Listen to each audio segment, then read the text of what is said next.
Question number 1, part 1. If A is equal to 2, 3, 1, 5 and B is equal to 1, 7, 6, 4, then show that 4A minus 3A is equal to A. This is very simple. Previously भी आपने किया हुआ है, लेकिन क्योंकि एक review करवाना था मुझे एक्सरसाइज का, तो इसलिए मैंने ये क्वेश्चन कुछ स्टूडेंट्स को अगर नहीं भी याद है तो वो उनके लिए भी मैंने ये स्पेशली सॉल्व कर दिया है.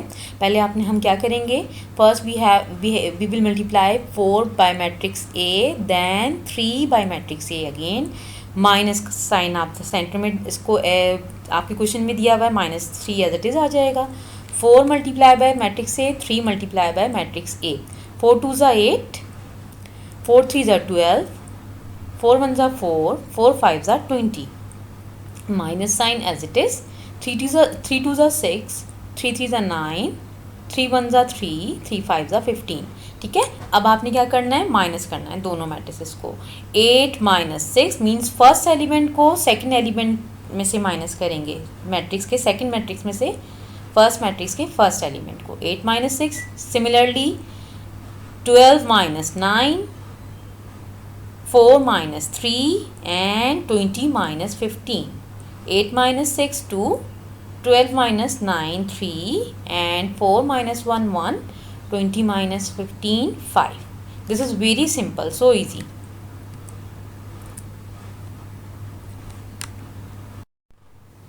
Question number 2. A is equal to iota 0 1 minus iota, then prove that A raised to the power 4 is equal to identity 2.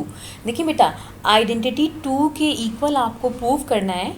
इसमें देखें मैंने आयोटा वाला क्वेश्चन इसलिए सिलेक्ट किया है कि नॉर्मली क्लास में भी जब मैं क्वेश्चन करा रही थी, नॉर्मली स्टूडेंट कहते हैं आयोटा वाला क्वेश्चन देखते ही कहते हैं ये आप बोर्ड पे खुद करवा दें, तो इसलिए मैंने ये क्वेश्चन सेलेक्ट कर लिया ताकि मैं आपको एक्सप्लेन कर सकूं. आयोटा की पावर ए की पावर 4 इज इक्वल टू को ब्रेक कर लिया है 2 और 2 में. ठीक है, अब पहले हम क्या करेंगे, हम मल्टीप्लाई करा देंगे ए को ए से. ए रेज़ टू द पावर 2 की मीनिंग है ए मल्टीप्लाई बाय ए, और उसकी होल की पावर एज इट इज़ है. ठीक है, पहले हम ब्रैकेट के अंदर जो एक्सप्रेशन है उसको हम सॉल्व करेंगे. A dot A mean A multiply by A, iota 0 1 minus 1, iota 0 1 minus 1. Multiply करवाएं first row first column, then first row second column. First row solve हो गई आपकी. अब आप आ जाएं सेकंड रॉ पे.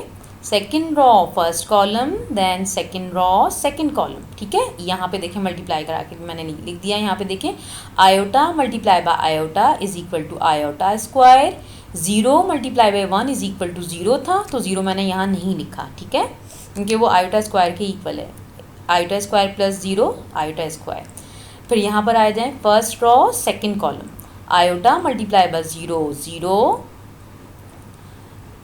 0 multiply by minus iota is equal to 0. देखें 0 को दोनों एलिमेंट से आप जब मल्टीप्लाई कराएंगे, इससे फर्स्ट रॉ को सेकंड कॉलम से जब आप मल्टीप्लाई कराएंगे तो आपके पास 0 0 आएगा, क्योंकि एक यहाँ पर 0 है, इधर कॉलम में 0 है और उसकी रॉ में 0 है. ठीक है, अब आ जाए, अब आपका जो रॉ 1 थी वो सॉल्व हो गई, रॉ 2 पे आ जाए. Second row first column, then second row second column. 1 multiply by iota is equal to iota, minus iota multiply by 1 is equal to minus iota. सही है. Second row second column. 1 multiply by 0 equal to 0, minus iota multiply by minus iota is equal to iota square. ठीक है, iota multiply by iota क्या हो गया, iota square के equal आ गया. सही है. First row first column, first row first column, first row second column, then second row first column, second row second column. सही बेटा, ये आपका रिजल्ट है. यहाँ पर देखिए, इसमें क्या करना है आपको, जहाँ जहाँ आयोटा स्क्वायर, अब इसको सॉल्व कर लें. Iota square as it is आ गया, 0 माइनस 0 0 आ गया. Iota minus iota both are cancelling to each other. ठीक है, यहाँ पर आ गया आपके पास आयोटा स्क्वायर. ठीक, अच्छा, अब देखें आयोटा स्क्वायर की जो वैल्यू होती है वो इक्वल टू होती है 1 माइनस 1 के. सही है, यहाँ पर देखें आयोटा स्क्वायर की जगह मैंने दोनों जगह पे यहाँ पर डायगोनल में देखें, दोनों डायगोनल में था ना, आयोटा स्क्वायर की जगह मैंने -1 इसकी वैल्यू रख दी है. ठीक है, अभी हमारे पास सिर्फ आयोटा ए स्क्वायर आया है, ये ब्रैकेट सॉल्व किया है हमने, इसके ऊपर पावर भी 2 है, मीन्स एक दफ़ा हमें इसको और सॉल्व करना है. इसकी मीनिंग है हमारे पास जो ए स्क्वायर आया है, अगर हम मैं ए स्क्वायर जो मेरे पास वैल्यू आई है उसको दोबारा उसी मैट्रिक्स से मल्टीप्लाई करा दूंगी तो ए की पावर 4 आ जाएगी। ठीक है, तो ये जो ए की पावर 2 है उसका रिजल्ट जो है उसी की रिजल्ट से अगेन आप मल्टीप्लाई करा दें। First row first column, first row second column, second row first column, second row second column. ये बहुत सिंपल है, आप देखिए -1 multiply by -1 1, 0 multiply by 0 0, first row second column -1 multiply by 0, 0 multiply by -1 0। ठीक है, ये देखिए यहाँ पे रिजल्ट लिख दिए। इसी तरह आप सेकंड कॉलम को, सेकंड रॉ को सॉल्व कर लेंगे first column and second column के साथ, तो आपके पास आएगा 1 0 0 1। ये आपकी क्या आ गई है, आइडेंटिटी 2। ठीक है, आइडेंटिटी 2 की मीनिंग है 2 रॉस 2 कॉलम्स। सही है।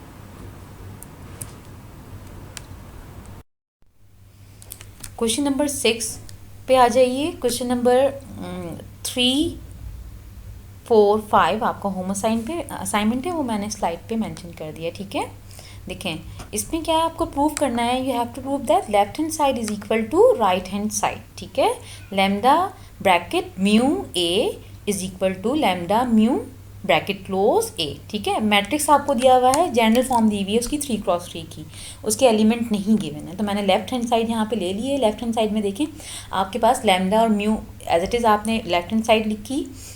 अब देखिए म्यू क्योंकि एक क्वांटिटी है, जैसे 1 2 3 4 5 है इसी तरह, तो मैंने इसको डिटर्मिनेंट से बाहर ले लिया क्योंकि होल डिटर्मिनेंट के साथ जो है मल्टीप्लाई हो रही है। तो और ये डिटर्मिनेंट की प्रॉपर्टी होती है कि अगर कोई एलिमेंट कॉमन है सारी रॉज में और कॉलम में तो आप उसको कॉमन ले सकते हो। ठीक है, तो यहाँ से कॉमन ले लिया और ए की प्लेस पे हमने ए की जो वैल्यू गिवन थी वो रिप्लेस कर दी। ठीक है, रिप्लेस करने के बाद देखें अब अगर मैं किसी मैट्रिक्स को या डिटर्मिनेंट को किसी एलिमेंट से मल्टीप्लाई कराऊंगी तो ज़ाहिर है वो एलिमेंट जो है वो डिटर्मिनेंट के सारे एलिमेंट से मल्टीप्लाई होगा। तो इसीलिए म्यू जो है वो AIJ के साथ लिखा हुआ है, यानी मींस इसके सारे एलिमेंट के साथ म्यू मल्टीप्लाई हो रहा है। ठीक है, अब आप यहाँ पर देखो, यहाँ से अगर मैं कॉमन लेना चाहूँ तो कॉमन भी ले सकती हूँ। ठीक, अब जब मैं कॉमन लूँगी आप यहाँ पर देखें ये एक्सप्रेशन किसके इक्वल आ रही है, ये वाली एक्सप्रेशन, इसको आप ब्रैकेट में ले लें, म्यू और लैम्डा को ब्रैकेट में ले लें और ये पूरी एक्सप्रेशन आपकी किसकी इक्वल है, ए के, जो कि आपको गिवन है। ठीक है, तो left hand side is equal to right hand side. इसका बेटा पार्ट 2 पार्ट 3 इसी क्वेश्चन का 6 क्वेश्चन का आप खुद करोगे। क्वेश्चन नंबर 8, क्वेश्चन नंबर 7 9 10 11 ये आपका होम असाइनमेंट है, क्योंकि वीकेंड है, सैटरडे संडे कोई लेक्चर नहीं होगा और आप पहले से ये अच्छे तरीके से बहुत पढ़ के आए हैं। ये रिव्यू आपको करवा रही हूँ, तो ये होम असाइनमेंट इसीलिए मैं आपको वीकेंड पे दे रही हूँ और इंशाल्लाह ये मैं आप मुझे सेंड करेंगे सॉल्व करके मंडे को। ठीक है, अब आ जाएं आप क्वेश्चन नंबर 12 पे। ठीक है, वो आपका होम असाइनमेंट है। क्वेश्चन नंबर 12 पे आ जाए। चल क्वेश्चन नंबर 12 जो है वो आ जाता है अक्सर बेशतर पेपर में। ठीक है, इसमें आपको अननोन मैट्रिक्स फाइंड आउट करना है। अननोन मैट्रिक्स कुछ भी हो सकता है, एक्स भी हो सकता है, ए भी हो सकता है, बी भी हो सकता है, कुछ भी लिख देंगे वो क्वेश्चन के अंदर। ठीक है, तो इसका क्वेश्चन नंबर 12 का पार्ट 1 है, एक्स को मल्टीप्लाई, जो एक्स जो है वो मैट्रिक्स है, आपको फाइंड आउट करना है मैट्रिक्स एक्स। ठीक है, सपोज कर ले मैट्रिक्स एक्स जो है वो इक्वल टू है ABCD के। ठीक है, अब ये जो क्वेश्चन है आपने क्या करना है, इस क्वेश्चन में जहाँ पर भी x है आप वहाँ पर x की वैल्यू जो हमने सपोज की है वो सब्स्टिट्यूट करते हैं। देखिए ये मैंने सब्स्टिट्यूट कर दी, x की जगह उसकी वैल्यू जो सपोज की थी वो सब्स्टिट्यूट की। इसके बाद जो मैट्रिक्स था एज इट इज़ आ गया, equal to as it is and right hand side as it is. अब आप क्या करोगे, इन दोनों मैट्रिसेस को आपने मल्टीप्लाई करा देना है, जिससे जो कि प्रोसीजर है मल्टीप्लिकेशन का। First row first column, first row second column, second row first column, second row second column. तो ये आ जाएगा आपके पास 5A - 2B, फिर 2A + B। इसको मल्टीप्लाई कराएंगे इस कॉलम से जब सेकंड रॉ को, तो आपके पास ये आ जाएगा 2A + B। अब आपकी फर्स्ट रॉ सॉल्व हो गई, सेकंड रॉ पे आ जाएं। सेकंड रॉ को पहले फर्स्ट कॉलम से मल्टीप्लाई कराएं, फिर सेकंड रॉ को सेकंड कॉलम से मल्टीप्लाई कराएं। तो जब आप मल्टीप्लाई कराओगे तो ये आ जाएगा 5 × C 5C, D × 2 ये आ गया -2D। Second row second column, C को मल्टीप्लाई कराएं 2 से और डी को मल्टीप्लाई कराएं 1 से, ठीक है। ये आपके पास मैट्रिक्स आ गया है। अब देखें इक्वल टू का साइन है, मीन्स 5a माइनस 2b किसके इक्वल है, -1 के। 2a प्लस b किसके इक्वल है, 2 के। 5c minus 2d is equal है 12 के, एंड 2c प्लस d जो है वो इक्वल है 3 के। मीन्स आपके पास 4 इक्वेशंस आ गई। 4 इक्वेशंस हैं और 4 वेरिएबल हैं। अब इन 4 इक्वेशंस को हम सॉल्व करेंगे और a b c d की वैल्यू जो है वो फाइंड आउट करेंगे। यहाँ पे देखिए ये हम ऑलरेडी इक्वेट करवा चुके हैं प्रीवियस स्लाइड में। यहाँ पे देखें इक्वेशंस लिख दी हैं, 4 इक्वेशंस आ गई, 1 2 3 4, ठीक है। टू सॉल्व इक्वेशन 1 एंड 2, देखिए 1 और 2 को सॉल्व कर लें। 1 को और 2 को आपकी मर्जी है, आप कोई सी भी 2 इक्वेशन सॉल्व कर सकते हैं, लेकिन उसमें आप एलिमेंट देखेंगे कि कौन सा एलिमेंट आप एलिमिनेट कर सकते हैं, क्योंकि इसमें देखिए 1 और 2 को अगर मैं सॉल्व करती हूँ तो ए या बी में से कोई एक एलिमेंट एलिमिनेट हो सकता है, ठीक है। तो यहाँ से एलिमिनेट भी हो सकता है और ए की वैल्यू फाइंड आउट करके इसको सेकंड में रख सकते हैं। देखें 1 में से देखें यहाँ पर अब अगर आप इक्वेशन 1 को कंसीडर करते हैं, यहाँ से आप वैल्यू 1 को कंसीडर कर सकते हैं, 2 को भी कंसीडर कर सकते हैं, जिसमें से चाहे आप वैल्यू ले लें। इधर से देखें आपके पास पुट करें वैल्यू, यहाँ से b की वैल्यू फाइंड आउट करें इक्वेशन 2 से। b एज इट इज़ रहा, 2a वहाँ जाके यहाँ पे पॉजिटिव है, it become negative on other side, तो ये क्या हो जाएगा, equation 2 implies that b is equal to 5 minus 2a। अब आप b की वैल्यू को सब्स्टिट्यूट कर दें इक्वेशन नंबर 1 में, ठीक है। जब मैं b की वैल्यू सब्स्टिट्यूट करूँगी इक्वेशन 1 में तो वो क्या है, 5a माइनस 2a। देखें 5a माइनस 2a आ गया इक्वल टू -1। इसको मल्टीप्लाई करा दें ब्रैकेट से, 2 को, 5 2 ज़ा 10, 2 2 ज़ा 4, ठीक है। अब आपने 5a और 4a को ऐड कर लेना है, 9a हो जाएगा। माइनस का 10 है, it become positive on other side, तो 9 आ जाएगा। -1 + 10 इक्वल टू 9, और 9 and 9 both are cancelling to each other. आपका रिजल्ट जो है वो क्या आ गया, a equal to 1। Same pattern पे आपको सॉल्व करनी है इक्वेशन 3 एंड 4। उससे पहले आप इक्वेशन ये जो a की वैल्यू है आप इसको किसी भी इक्वेशन में 1 में या 2 में रख के b की वैल्यू फाइंड आउट कर सकते हैं, या फिर इस वाली ये जो आपका ये जो है वैल्यू इसमें भी रख सकते हैं आप a की वैल्यू आप 1 में भी रख सकते हैं और 2 में भी रख सकते हैं, तो आपकी क्या हो जाएगी, b की वैल्यू फाइंड आउट हो जाएगी, ठीक है। देखिए बेटा इसमें आपने वही मैं जो प्रीवियस स्लाइड में आपको बताती भी आई हूँ कि ये b की जो वैल्यू हमने फाइंड आउट की थी, मतलब इसमें इक्वेशन 2 से हमने ली थी, इसमें आप a की वैल्यू सब्स्टिट्यूट कर दें तो आपके पास b की वैल्यू आ जाएगी। सेम पैटर्न पे आपने क्या करना है, इक्वेशन 3 और 4 को सॉल्व करना है और d और c की वैल्यू फाइंड आउट कर लेनी है। तो a b c d ये आपका जो है वैल्यूज़ आ गई हैं, और these are the values of matrix x। यहाँ पर देखिए x की वैल्यूज़ हमने सपोज की थी a b c d, ठीक है। तो हमारे पास जो वैल्यूज़ आई हैं वो उनकी जगह रिप्लेस कर दीजिए आप, ठीक है। ये आपका फाइनल रिजल्ट आ गया x। आप क्वेश्चन नंबर 13 जो है वो सेम पैटर्न पे है, वो आपने खुद करना है। क्वेश्चन नंबर 14 पे आ जाए, you have to prove that left hand side is equal to right hand side, ठीक है।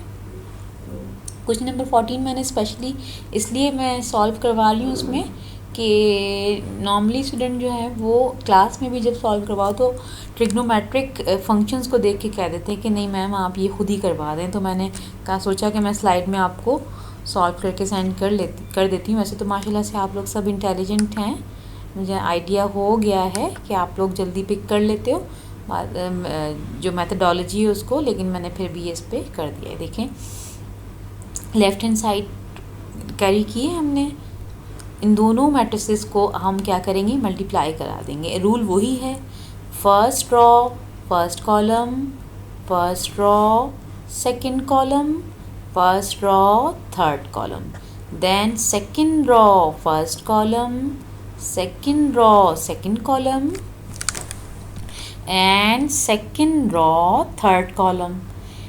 सेम पैटर्न पे third row first column, then second and third column के साथ थर्ड रो को सॉल्व करवा देंगे।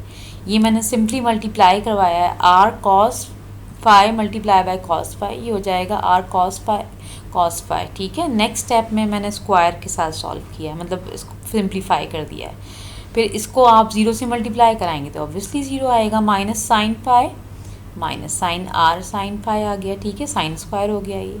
सेम पैटर्न पे देखें, इस रॉ को रॉ 2 और रॉ 3 से मल्टीप्लाई करा देंगे आप, ठीक है। तो ये आपका रॉ 1 सॉल्व हो गई। सेम पैटर्न पे you have to multiply raw 2 by column 1, column 2, column 3। ये सब सॉल्व हुआ है इसमें, आप इसमें देख सकते हैं। मेरे ख्याल में आपको कोई भी प्रॉब्लम होगी नहीं, अगर हो इन केस तो आप मुझे व्हाट्सएप पे बताइएगा, मैं इसको अगेन एक्सप्लेन कर दूँगी। अब देखिए बेटा, लेफ्ट हैंड साइड में ये सिंप्लीफाइड फॉर्म आ गई है, ठीक है, सिंप्लीफाइड फॉर्म आ गई। यहाँ पे मैंने लिख दिया है इसको पूरा, आप चेक कर सकते हो उसको।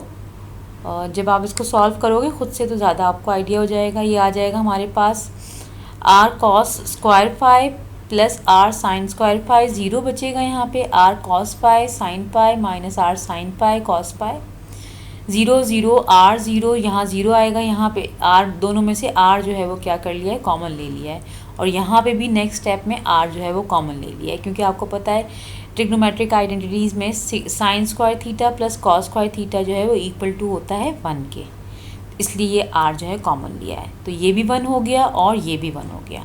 1 को आर से मल्टीप्लाई कराएंगे तो ऑब्वियसली आर बचेगा आपके पास, ठीक है। अब देखें, कॉलम 1, कॉलम 2, कॉलम 3 में से आर कॉमन ले लीजिए, यहाँ पे 1 बचेगा, यहाँ पे भी 1 बचेगा, यहाँ पे भी 1। अब आपको पता है ये पूरा मैट्रिक्स जो है वो आइडेंटिटी 3 है, यानी 3 रॉस 3 कॉलम आइडेंटिटी मैट्रिक्स है। तो left hand side is equal to right hand side. अच्छा बेटा, नॉर्मली बच्चे मुझसे क्लास में बोलते हैं, जो भी टॉपिक करा रही हूँ तो उसमें ये कहते हैं अक्सर, मैम ये आप पढ़ा रही हैं इसकी एप्लीकेशन क्या है। तो मैंने सोचा मैं आपके साथ इसकी नॉर्मल लाइफ से कनेक्टेड एक एप्लीकेशन जो है वो भी शेयर कर लेती हूँ, ठीक है। Thank you. अगर आपको कोई प्रॉब्लम हो रही है इसमें तो आप मुझसे व्हाट्सएप पे फिर डिस्कस कीजिएगा डिटेल में, क्योंकि वीकेंड पे आपने ये कंप्लीट करना है, एक्सरसाइज को पूरा कंप्लीट करके मुझे और मंडे को सेंड करना है। खुश रहिए, खुश रखिए, सबका ख्याल रखिए, अपने पेरेंट्स का, अपने बहन भाइयों का। Thank you.